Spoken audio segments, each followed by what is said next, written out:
Hey guys, and welcome back to the sixth episode of Hello C++.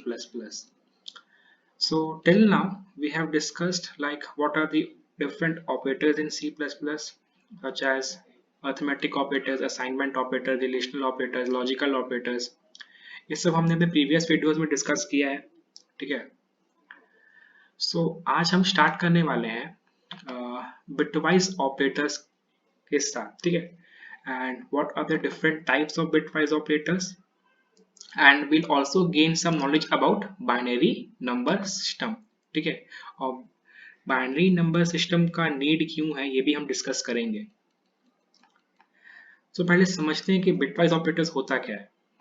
ठीक है, so अगर definition के according चाहें so ये होता है to perform bit level operation in programming we use bitwise operators. ठीक है, irrespective of which programming language you are using. ठीक है, सी लैंग्वेज, सी प्लस प्लस, जावा, ठीक है, सब में बिटवाइज ऑपरेटर्स का यूज होता है. एंड इसका यूज तब होता है जब हमें बिट लेवल पे कुछ ऑपरेशन करना हो. जैसे हम 6 प्लस 8 करते हैं, ठीक है, तो हम डायरेक्ट उस पर्टिकुलर नंबर 6 एंड 8 पे ऑपरेट करते हैं with the help of that plus which is also known as arithmetic operator. हम उस पर वर्क करते हैं. लेकिन अगर हमें डायरेक्ट बिट लेवल पे वर्क करना हो, यहाँ बिट लेवल मतलब कि डायरेक्ट हमें उस नंबर का बाइनरी डिजिट्स पे वर्क करना हो. ये हम सबको पता है ये चीज कि जो भी नंबर्स हम इनपुट करते हैं या फिर कोई भी डेटा हम इनपुट करते हैं, कंपाइलर उसको जीरोस एंड वंस का फॉर्म में कन्वर्ट करता है. ठीक है, सो अगर हमें डायरेक्ट उस बाइनरी डिजिट्स पे कुछ ऑपरेशंस करना हो then we use operators which are known as bitwise operators. Now there are different types of bitwise operator, तो उसे उसके बारे में डिस्कस करते हैं. सो फर्स्ट हम देख सकते हैं bitwise and operator. Second one is bitwise और ऑपरेटर. ठीक है, third one is bitwise XOR operator. It's pronounced as XOR. Fourth one is bitwise not, or we can also say bitwise complement operator. Fifth one is left shift operator and sixth one is right shift operator.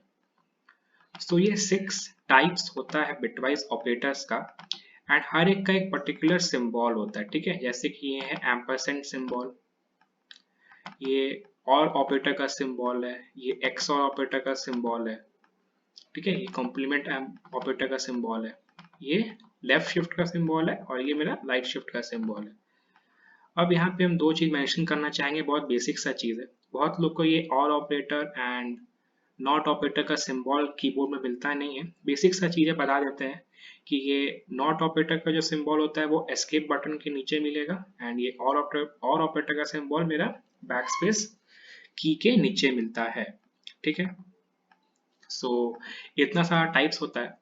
Her types के बारे में हम एक discuss करेंगे, and her types का significance क्या होता है एंड आउटपुट कैसे जनरेट होता है, कैसे ये वर्क करता है उस बाइनरी डिजिट्स पे, ये देखेंगे स्टेप बाय स्टेप. सो ये है मेरा टाइप्स ऑफ बिटवाइज ऑपरेटर्स. अब बात आता है the need of binary number system.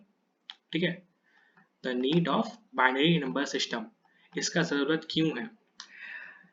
ठीक है, हम कुछ भी इनपुट करते हैं, जैसे लेट्स से 5, 7, 8, ठीक है, कोई भी नंबर इनपुट करते हैं तो ये मेरा होता है डेसिमल नंबर्स.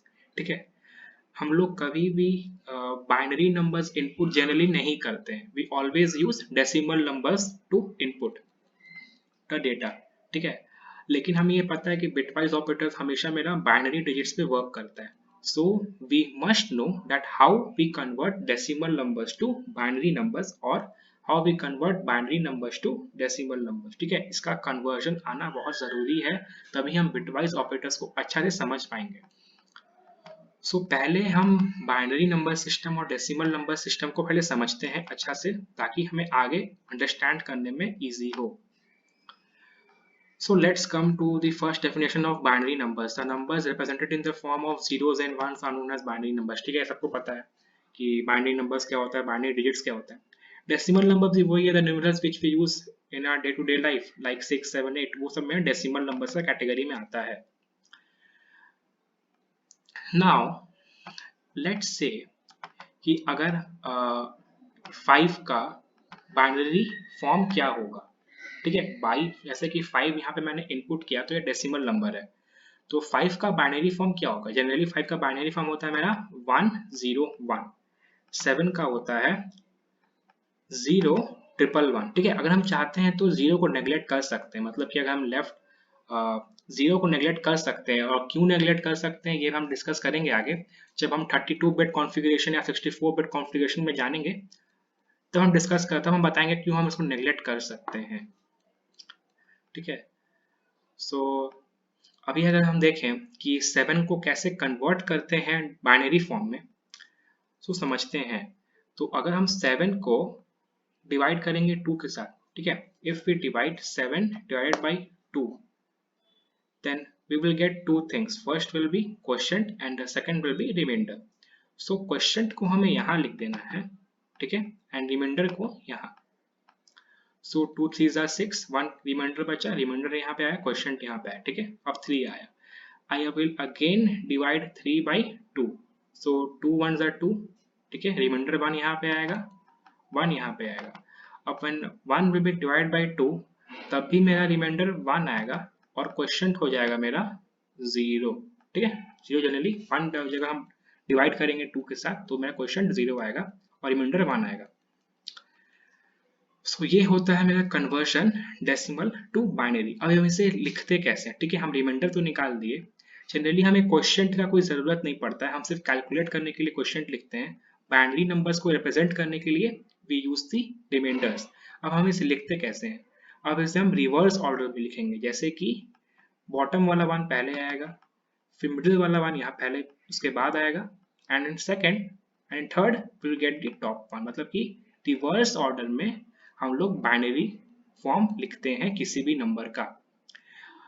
हम कुछ और एग्जांपल्स देख के भी हम लोग ट्राई कर सकते हो कि कैसे उसका बाइनरी फॉर्म निकलता है, ठीक है। सो ये बात हो गई मेरा डेसिमल टू बाइनरी कन्वर्शन का। अब हम देखते हैं कि बाइनरी टू डेसिमल कैसे कन्वर्ट होता है। Now let's see the conversion of binary to decimal. अब देखते हैं कि ये कैसे होता है। 1101 मेरा एक बाइनरी डिजिट बाइनरी नंबर है, इसे अब कन्वर्ट करते हैं डेसिमल नंबर्स में। सो जो लास्ट बिट होता है मेरा, जैसे हमारा लास्ट बिट है मेरा 1, ठीक है। तो ये लास्ट बिट का जो वैल्यू होता है वो होता है 1, उसके प्रीवियस बिट का वैल्यू होता है 2, ठीक है। उसके प्रीवियस बिट का वैल्यू होता है 4 एंड उसके प्रीवियस बिट का वैल्यू होता है 8, ठीक है। अब यहाँ पे हमें पैटर्न समझ में आ रहा होगा। पैटर्न ये है 2 टू द पावर, ठीक है, 2 टू द पावर, यहाँ पे हम लिख सकते हैं, चलो इसको रिप्रेजेंट कर देते हैं n से, ठीक है। सो बेसिकली होता क्या है ना कि n मेरा यहाँ से चालू होता है, ये 0 हो गया, ठीक है, ये 1 हो गया, ये 2 हो गया, ये 3 हो गया, ठीक है, ऐसे 4 हो गया। सो ऐसे ऐसे मेरा चलते रहता है वैल्यू। सो जो बाइनरी जो बिट का जो वैल्यू होता है ऐसे निकाल सकते हैं, ठीक है। 2 रेज़ टू पावर n, मतलब कि 2 टू पावर 0 उसका वैल्यू 1 हो गया, 2 टू द पावर 1 2 हो गया, 2 टू पावर 2 4 हो गया, 2 टू पावर 3 8 हो गया।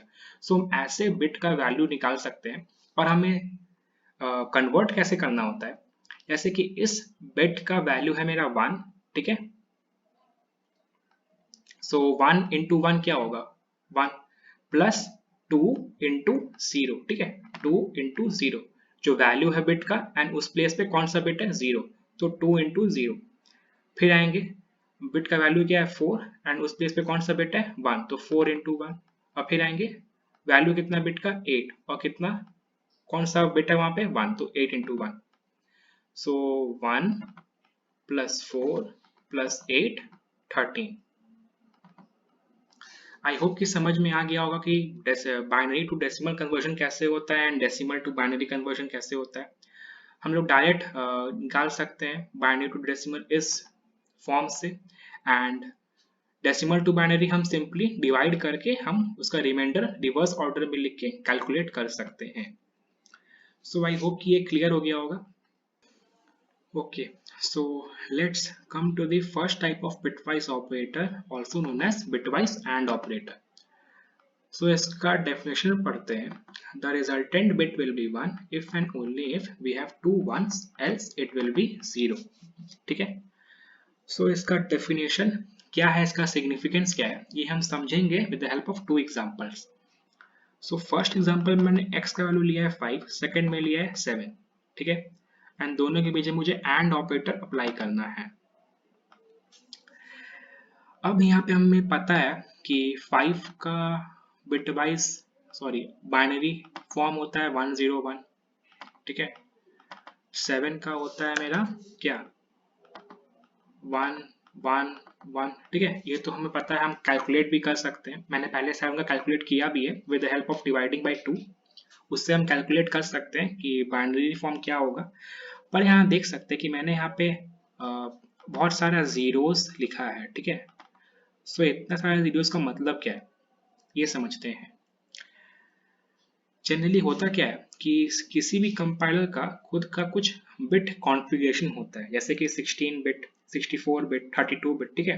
तो अगर हम अज्यूम करते हैं कि 32 बिट कॉन्फ़िगरेशन है, तो उस केस में होगा क्या कि मुझे पता है कि 101 रिप्रेजेंट करता है 5 को. तो 101 मतलब कि सिर्फ अभी तक 3 बिट यूज हुआ है, मतलब कि 32 माइनस 3 29. तो उसके पहले 29 बिट जितना भी होगा वो सब 0 होगा. ठीक है. सिमिलरली फॉर 7, यहाँ पे मैंने अभी तक सिर्फ 3 बिट कंज्यूम हुआ और मैंने 7 को रिप्रेजेंट कर दिया. सो उसमें भी फर्स्ट 29 बिट्स विल बी 0. अब बात समझ में आ रहा कि अगर हमें प्रॉपर बिट कॉन्फ़िगरेशन लिखना हो किसी भी नंबर का, तो हमें इस तरह से लिखा जाता है. हम अपना अंडरस्टैंडिंग के लिए हम 1.101 या फिर 111 बोल सकते हैं, but whenever we have to write the proper bit configuration we have to use this form. Okay. So I think ये बात समझ में आ गया होगा. सो अब हम आते हैं अपना एंड ऑपरेटर में. So according to definition the resultant bit will be 1 if and only if we have 2 1s, else it will be 0. So इसका मतलब क्या कि अगर मेरा 2 1s है, 2 1s है तभी 1 आएगा, एल्स 0 हो जाएगा. अब समझते हैं. जैसे कि 1 1 तो 1 आया. ठीक है. 0 1, यहाँ पे मेरा 2 1 नहीं है, 2 1 मेरा यहाँ नहीं है, तो क्या हो जाएगा 0. फिर यहाँ 1 1, सो फिर 1 आएगा क्योंकि दोनों में मेरा 1 2 1 है. यहाँ पे इसके पहले जितना है सब 0 है, सो ऑब्वियसली 0 हो जाएगा. अब हम आते हैं सेकंड एग्जांपल में. ठीक है. x is equal to 3 and y is equal to 6. Similarly यहाँ भी मैंने 32 बिट कॉन्फ़िगरेशन अज्यूम किया है. So first 30 bits of x will be 0 and first 29 bits of y will be 0. सो अब यहाँ पे हम 3 का भी निकाल सकते हैं binary form with the help of the above formula which I have discussed. So 6 का भी वैसे ही निकाल सकते हैं, अगर आप चाहते हैं तो आप निकाल सकते हैं, बट यही होता है. अब इसमें हम एंड ऑपरेटर लगाते हैं तो क्या होगा कि डेफिनेशन क्या बोलता है मेरा, the resultant bit will be 1 if and only we have 2 1s. तो अगर मेरा 2 1 है तभी 1 आएगा, तो 1 0 0 होगा. 1 1, 2 1s है यहाँ पे तो 1 आएगा. 0 1 0 आएगा. सो इसके पहले सारा 0 हो जाएगा क्योंकि सब में 0 0 0 0 है दोनों बिट्स में. सो आई होप कि समझ में आ गया होगा कि एंड ऑपरेटर कैसे अप्लाई होता है और बिट कॉन्फ़िगरेशन कैसे लिखते हैं किसी नंबर का. अब हम आते हैं बिटवाइज और ऑपरेटर में. The resultant bit will be 1 if any of the bit is 1 and it is 0 if both bits are 0. ठीक है. सो इसका मतलब क्या कि जैसे एंड ऑपरेटर में क्या था, अगर मेरा 2 1 होगा तभी 1 आएगा. ठीक है. else it will be 0. But in OR operator this is not the case. OR operator में क्या होगा कि दोनों में से कोई भी 1 हो, ठीक है, तो मेरा 1 आएगा. अगर मेरा दोनों 0 है तब 0 होगा. आई होप कि समझ में आ रहा हो. अगर नहीं समझ में आ रहा तो एग्जांपल देखते हैं. ठीक है. तो क्लियर हो जाएगा सारा डाउट्स. सो फिर से यहाँ पे मैंने x का वैल्यू 5 लिया है, y का वैल्यू 7 लिया है. ठीक है. सो x का कॉन्फ़िगरेशन वही होगा. फिर यहाँ से मैं अज्यूम कर रहा हूँ 32 bit configuration. So first 28 bits will be 0 and 101. Similarly for 7, first 28 bits will be 0 and फिर 111 जो कॉन्फ़िगरेशन होता है मेरा 7 का. सो दो वन है, हाँ ठीक है, हमको एक ही वन चाहिए तो वन हो जाएगा, दो वन भी है तो वन होगा, ठीक है, हम मुझे सिर्फ कोई भी वन चाहिए, 0 1, यहाँ पे मुझे एक वन मिल रहा है, वन आ जाएगा, 1 1, ठीक है, दोनों वन है, फिर भी कोई बात नहीं, मुझे एक ही वन चाहिए था, 1 1 हो गया। उसके बाद सारा 0 है, सो हमें कोई भी यहाँ वन मिलेगा नहीं, सो इसका और ऑपरेटर लगाने के बाद इसका फाइनल फॉर्म आएगा 1 1 1, ठीक है। सिमिलरली हम सेकंड एग्जांपल देख सकते हैं कि x का 3 का बाइनरी फॉर्म ये है, 6 का बाइनरी फॉर्म ये है। जब हम 1 अप्लाई करें यहाँ, जब हम यहाँ पे और ऑपरेटर अप्लाई करेंगे तो क्या हो जाएगा, 1 0 1, ठीक है, मुझे कोई एक 1 चाहिए था, 1 1 1 0 1 1, ठीक है। सो आई होप कि ऑल ऑपरेटर समझ में आ गया होगा। सो ये इजी से बहुत ही इजी है समझना कि एंड ऑपरेटर में क्या होता है कि अगर मेरा दोनों 1 होगा देन 1 आएगा, else all the bit will be 0, ठीक है। और ऑपरेटर में क्या होता है कि दोनों में से कोई भी 1 है तो मेरा 1 आएगा, else it will be 0।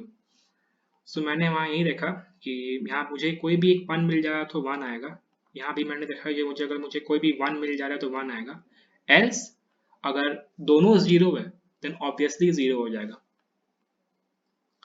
So I hope कि समझ में आ गया होगा। हम थर्ड बिटवाइज ऑपरेटर की तरफ देखते हैं जिसे हम कहते हैं बिटवाइज एक्सऑर ऑपरेटर। सो ये समझते हैं, the resultant bit will be 1 if both bits are different, else it will be 0। अब यहाँ पे एक कैच है, एंड और में क्या था कि एंड में क्या था कि मैं दोनों 1 होना चाहिए, और में क्या था कि दोनों में से कोई भी 1 हो जाएगा तो 1 आएगा। बट एक्सऑर ऑपरेटर में क्या है, the resultant bit will be 1 if both bits are different, else it will be 0। मतलब कि दोनों अगर different है, मतलब यहाँ 0 1 है या फिर 1 0 है तो 1 आएगा, अगर दोनों सेम हो गया मतलब 1 1 0 0 तो 0 हो जाएगा। Let's see it with an example. यहाँ 5 का कॉन्फ़िगरेशन लिखा है, y का कॉन्फ़िगरेशन लिखा है, यहाँ मैंने फिर से 32 बिट कॉन्फ़िगरेशन एज्यूम किया है, ठीक है। 5 का ये होता है, 7 का ये होता है। अब हम बिटवाइज एक्सऑर ऑपरेटर का डेफिनेशंस के अकॉर्डिंग जाएं तो हमें बोलता है कि the resultant bit will be 1 if both bits are different, else it will be 0, ठीक है। यहाँ 1 1 both the bits are same so 0 हो जाएगा, 0 1 both the bits are different तो 1 हो जाएगा, 1 1 both the bits are same so 0 हो जाएगा। इसके पीछे, इसके पहले जितना बिट्स है दोनों में 0 0 है, सेम बिट्स है सो 0 हो जाएगा। सो आई होप कि समझ में आ रहा होगा कैसे हो रहा है। और फिर सेकंड एग्जांपल में जाए, similarly x equal to 3 y equal to 6 है, तो 3 का ये बाइनरी फॉर्म है, 6 का बाइनरी फॉर्म है। तो फिर यहाँ देखेंगे 1 0 both the bits are different तो 1 हो जाएगा, 1 1 both the bits are same तो 0 हो जाएगा, and 0 1 both the bits are different तो यहाँ 1 हो जाएगा। सो आई होप कि बिटवाइज एक्सऑर ऑपरेटर क्लियर हो गया होगा, ठीक है। बिटवाइज और ऑपरेटर भी क्लियर हो गया होगा, बिटवाइज एंड ऑपरेटर भी क्लियर हो गया होगा।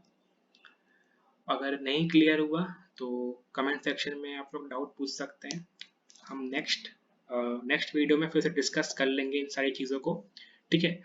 और आज का वीडियो में सिर्फ इतना ही। नेक्स्ट वीडियो में हमारा और 3 ऑपरेटर्स बचा है, जैसे कि left shift operator, right shift operator and not operator.